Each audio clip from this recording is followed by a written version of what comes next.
Hi guys, welcome to A Cumbrian Lad Outdoors and welcome to today's video. I'm actually on holiday this week, so it's a Friday, and myself and Daz from the Beauty Brothers have decided to head out for a fell camp. So we have parked up near the White Moss car park between Grasmere and Rydal. We've just walked a short distance from there and we've got to the turning point where we're going to be heading for our first port of call for today's camp. At the moment we can just see Grasmere and onto Silverhow. Beautiful, tranquil little place this is. You can see the road that we've been walking up, but like I say, we have reached the point where we're going to be taking a left. There's Daz just doing his bit to camera. And the first point of call today is going to be Alcock Tarn. 1.25 miles to go until we hit that. A nice easy stone path here, not big stones, just little ones, so there's going to be no slipping. On the way to the tarn we go past Crag. I'm not sure whether we'll be able to summit that one or not. We do have a little bit of time scale restrictions today. Sunset is at 4:30 p.m. After that we're going to summit Nab Scar and see what their pitches look like there. There is an option of nipping up to Heron Pike as well, but we're just going to suck it and see, like I say, with the time restrictions that we've got.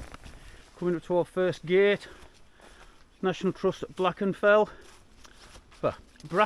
even, put your teeth back in, Paul, and clearly marked as the path to Alcock Tarn. Cheers buddy. And just looking over this wall here, the sun is shining upon the autumnal leaves still left on the trees, and it's absolutely stunning. So it's going to be another good one, guys. As always, I will bring you back along the way to show you the awesome, beautiful views of the Lake District as they open up. So come on, come with me and Daz. Let's go, let's have a good one. Well, it did not take long for that fleece to come off, let me tell you. We just stopped for a wee break. We've come across a little pond. We are still stuck in a bit of a woodland, but the awesome views are just kind of peeking through the gaps in the trees. It's lovely and tranquil. Can hear the birds singing, but we have had some fighter jets come over as we were walking through the woodland, and by crikey, let me tell you, they come out of nowhere fast, and what a racket they make. So we're hoping we're going to get another pass and get some footage. In fact, I can hear them there. They may be coming past again, or maybe going in a different direction. It's hard to tell.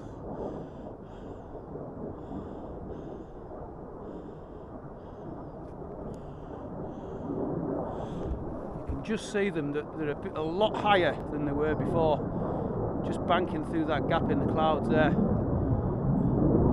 Oh, that's 3. So fingers crossed they'll come back past us low again. You can see there the path that we're following. We just come up that way and we're going to be heading that way. A lovely tranquil little pond. Daz is also determined to get these jets on camera as well, aren't you, mate? I don't think they want to come and play over here. Like I say, fingers crossed, hopefully they'll come and do another low pass and we can get them on camera. But for now, we're going to crack on. We have gained quite a good bit in elevation already. We've only maybe been going half an hour, 40 minutes. And as you'll see when I pan the camera around, we're at a good height, like I say. Just looking back up the valley, we've got Crag there, also known as the Lion and Lamb. As I spin you around towards Grasmere, we've got Silverhow, and then over towards Fell in the distance there. Fantastic views, and we've got a lovely cooling breeze, which both myself and Daz are very grateful for. So a couple of minutes here and then we'll be back on the trail. Crag, done and washed. For now the sun's gone away and the wind is starting to pick up, and now we've stopped, it's quite chilly. It really is, but once we get back on the trail we'll soon warm up. We've now got a cracking view of Windermere. We can just see the very tail end of Coniston somewhere over there in the distance. Down onto Grasmere. and back up the valley again. So the next destination is Alcock Tarn, which is somewhere over there. We drop down to that and then we head up over here, and somewhere up here, I'm thinking maybe just there, is Nab Scar, where we're gonna pitch the tents for the night. So for now we're not going to take a rest because it's quite nippy, as we've said, so we're going to bash on and get ourselves to Alcock Tarn. Well, it was very deceiving on the map. Literally a couple of minutes from the summit of Grey Crag and we've arrived at Alcock Tarn. Quite a tranquil little place. There's a few pitches round here if you fancied a cheeky one in the middle of winter, for sure. And the sun's come back out to play, thankfully. And we are just going to be following this path here up there. I think that ridge just there is going to be our destination for the evening.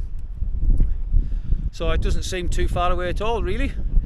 And once again, we've got some cracking panoramic views, especially with the moody skies and the sun just lighting it up from behind.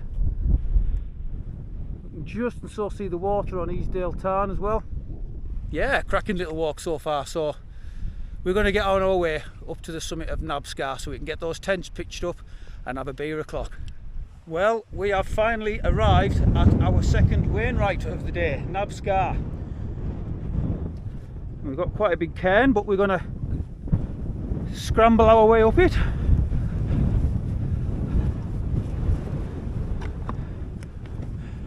And say, Nab Scar, done ambushed, another one off the list. As you can probably hear, that wind is starting to pick up, and now we've stopped, it's going to cool down quite quickly. So I'm going to get the rucksack off, I'm going to get my fleece jacket on, and then myself and Daz are going to have a look for a pitch. Myself and Daz have been for a little bit of a wander. It wasn't terribly breezy up there, we've got the kit to handle it, but we wanted somewhere we can sit out, and we are supposed to get up to maybe 25-30 mile an hour gusts tonight, so we wanted to find a little bit of cover, which we have done. And she's a little cracker. The path is literally just over there and the summit a little bit further on, but look at this. Daz is going to pitch his tent just here. I'm going to pitch mine just about there. A little bit of an angle, but it's not terrible. But how's that? How's that for a view from camp? So also, Coniston water is over there. That, we've been duly informed, is Ethswaite or Ethelswaite. I can't quite remember how to pronounce it right. But of course, and as Daz has also done in his video, I'll pop it up on the screen here. But yeah, that's not a bad view from camp, is it? As the light starts to drop, we should get some lovely lights coming from Ambleside and Windermere. And a cracking view of Wansfell Pike. I've also wild camped that as well. So for now, myself and Daz, we are going to get the tents up. Myself and Daz are all set up, and as you can probably tell by the attire, it has cooled down somewhat. But this little pitch here is out the wind, so it's going to enable myself and Daz to get the chairs out very shortly and enjoy a well-earned beer o'clock. But before we do that, we'll have a very quick look at the setups. Both setups will be very familiar to yourselves. We'll have a quick look at the views because we've got some lovely deep blue pastel colours in the sky. It's actually quite stunning, isn't it, mate? Yeah, it's quality, mate. Quality. Really nice. It's turned out to be a little belter, this. Once again, I'm in the Terra Nova Northern Light 2. Not the flattest pitch I've ever had, but I've definitely pitched on worse. Seater Summit E-Flight XT Extreme and the OAX Leviathan EV900. All very familiar, as I said. Tactical Duck is once again guarding the beers. If you know, you know. Got my jet boil, pulled pork from real Termat for tea tonight, and of course we're back on the all-day breakfast. And the new Lecky Legacies are doing the job just grand. And I have managed to get the perfect angle with these poles now, so I've opened up this entrance into the Northern Light 2 just a little bit more. It makes it a bit easier. And as I've said before, this setup is working really well for me. I don't know, as I've said before, once again, whether I'd trust the Northern Light 2 in as heavy winds as a Scarp, but for an all-round tent, she's an absolute cracker. Daz has got the pitch of the night, lovely and flat, perfect for his Helm 1. Alp kit Sky High 900, also on the Sea to Summit Etherlight XT Extreme. Daz has also got a real Termat pulled pork for tea tonight. That you gave me, Mush. Which I did give Thanks, him, brother. because I know he's going to love it. And he's got a Summit to Eat morning oats with raspberry for morning. Tactical duck once again. If you know, you know. And if you don't, know, we can't tell you. sorry. So yeah, a nice little compact setup for Daz there. Right, let's have a look at these views now the sun's starting to dip a little bit. Look at that. Absolutely stunning. Can see the sea now in the distance. It's cleared up a little bit. We've got Rydal Caves just down there. Look at them colours in the sky.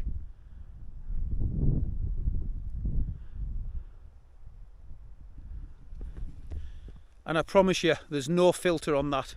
No filter at all. That is straight off my action cam. Right, like I say, it is most definitely time for myself and Daz to have a well-earned beer o'clock. So we're going to get the chairs out and do just that. And then I'm going to see if I can get my drone up. Well, myself and Daz are sat here and the temperature continues to drop. It's really cold on the hands. I've had my gloves on, as has Daz.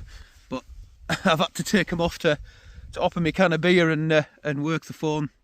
I managed to get the drone up, so hopefully I've got some good shots. But myself and Daz, we're just about ready for something to eat, but we just sat here taking this lovely view in with the change of light. It's quite bonny, really. Look at that. We've just got the lights starting to come on in Ambleside and at the far end of Windermere, the village of Windermere itself. Absolutely stunning. We've had some lovely colours in the sky. So it's definitely a very, very enjoyable camp. As always, I'll put a link to the Bewley Brothers channel in the description, so please go and check them out. These guys are awesome. Great camping companions as well. So for now, the camera's going down. Myself and Daz, we're just going to finish off the beer that we've got in hand, and then it will be food time. Before you sign off, Paul. Yes, mate. I've got a confession. I have a drink problem. I can't get my can open with these stupid mitts on. I'll open your can for you, mate. Well, myself and Daz, we've been sat outside just chewing the cud as it was. We've had some good crack and a couple of beers, just a couple of beers so far. But it's pitch black dark now and the temperature has cooled down. We've both been sat out there with our hats and gloves on, and it's got towards food time. Now you guys don't need to see me boiling water and that, but you know I love the pulled pork from Real Termat, so I'm going to get that boiled up and then we're going to eat that before bedtime. Right, that is the pulled pork from Real Termat, ready to go. Tucked up inside my tent. Got the boots off and my toes have already started to cool down. Surprisingly cool tonight. I wasn't expecting it to feel as cold, but you guys all know how this goes.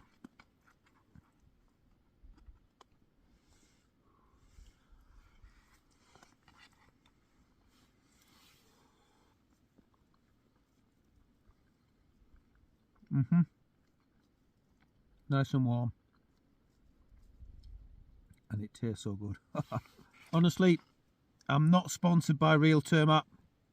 I pay my own hard-earned money for these things, but if you guys haven't tried them, you've got to try them. For going up in the fells for food, second to none. I'm not joking you.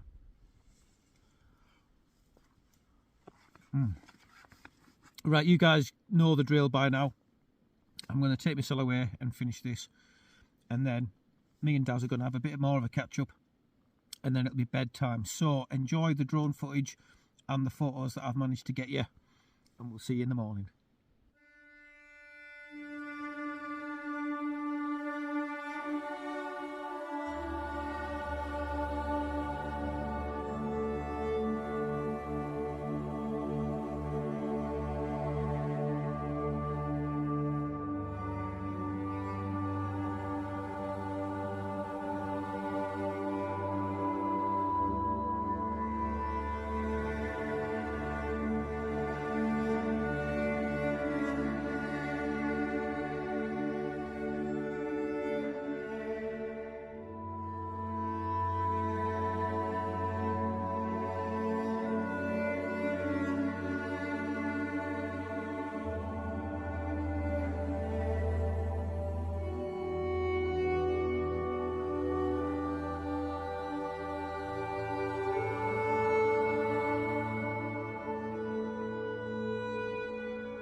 Morning everyone. Not the best sleep I've ever had last night, to be fair. Still cuddled up in sleeping bag. It was quite a cool night. Quite a cool night, to be fair. I think we probably nodded off about 8, half 8, something like that, after having a good crack with my mate Daz from Beauty Brothers. I was awake at half 12, half 1, half 4. It is now 10 to 6. A little bit of very, very light rain through the night, but nothing too bad, which is a good job because my chair's outside. Daz has just shouted over that we are supposed to get some rather heavy rain in about an hour and 10 minutes. So I'm going to grab my breakfast very quickly and then we're going to make a start packing up. We've had a look outside, and when Daz first looked out it was quite misty, he said, but the mist up here has cleared, and whether the phone will actually pick up the cloud inversion over Ambleside and Windermere in this light, I'm not sure, but I'll try and get a bit of video and a photo, see if we can show you guys. Here we go.